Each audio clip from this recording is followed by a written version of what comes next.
राष्ट्रवादी काँग्रेस पार्टीचे अध्यक्ष तथा राज्याचे उपमुख्यमंत्री अजित पवार हे सोलापूर दौऱ्यावर आले होते।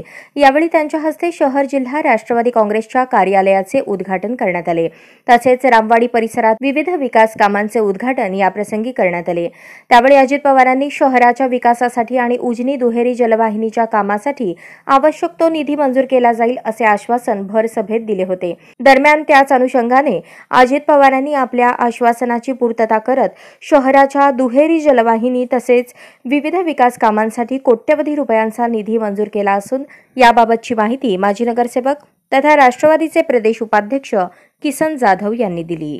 राज्याचे तरुण तडफदार उपमुख्यमंत्री तुम्हा आम्हा सर्वांचे नेते आदरणीय राष्ट्रवादी पक्षाचे राष्ट्रीय अध्यक्ष आदरणीय नामदार अजितदादा पवार साहेबांचा सोलापूर शहर जिल्ह्यामध्ये 3 तारखेला त्यांचा यशस्वी दौरा संपन्न झाला। त्या दौऱ्यामध्ये आदरणीय दादांनी सोलापूर महानगरपालिकेच्या विकासाच्या भूमिकेतून सोलापूरचा सर्वांगीण विकास व्हावा या हेतूने आदरणीय दादांनी भरभरून जो विकास निधी सोलापूर शहरासाठी सोलापूर महानगरपालिका अखत्यारीत दिलेला आहे त्याच्या संदर्भात थोडीशी माहिती या ठिकाणी मी सांगणार आहे। आदरणीय दादासाहेबांनी गेली वर्षभर झालं आम्ही राष्ट्रवादी काँग्रेस पक्षाच्या माध्यमातून वारंवार दादांना सोलापूर शहराच्या बिकट पाणी संदर्भात दुहेरी जलवाहिनीच्या ज्या त्रुटी आहेत ज्या समस्या आहेत त्या आदरणीय दादासाहेबांना आम्ही निदर्शनास आणून दिलेलं होतं आणि त्या संदर्भात आदरणीय दादांनी विशेषत्वानं लक्ष घालावं असं मत आम्ही आदरणीय दादासाहेबांकडे व्यक्त केलं होतं। त्याच अनुषंगानं सोलापूर शहराच्या पाणी पुरवठ्याचा प्रश्न मार्गी लावावा म्हणून दुहेरी जलवाहिनीसाठी 76 कोटी रुपयाचा निधी आदरणीय दादासाहेबांनी 3 तारखेच्या बैठकीमध्ये प्रस्तावित केला आहे। त्याच पद्धतीने सोलापूर शहरातील उड्डाणपुलासाठी 60 कोटी रुपये आदरणीय दादासाहेबांनी मंजूर केलेला आहे।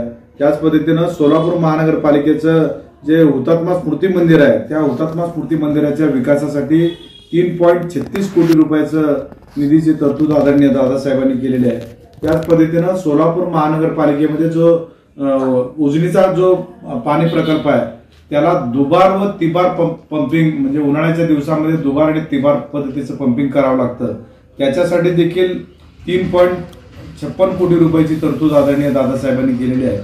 त्याच पद्धतीने सोलापूर शहरातील नाले विकसित करण्यासाठी जो पहिला हप्ता आहे तो पहिला हप्ता 99.75 कोटी रुपयाचा पहिला हप्ता दादासाहेबांनी मंजूर केलेला आहे। त्याच पद्धतीने सोलापूर महानगरपालिकेमध्ये अमृत 2 या योजनेअंतर्गत पाणी पुरवठ्यासाठी डीपीआर मान्यता म्हणून 282 कोटी रुपयाचा निधी मंजूर केलेला आहे।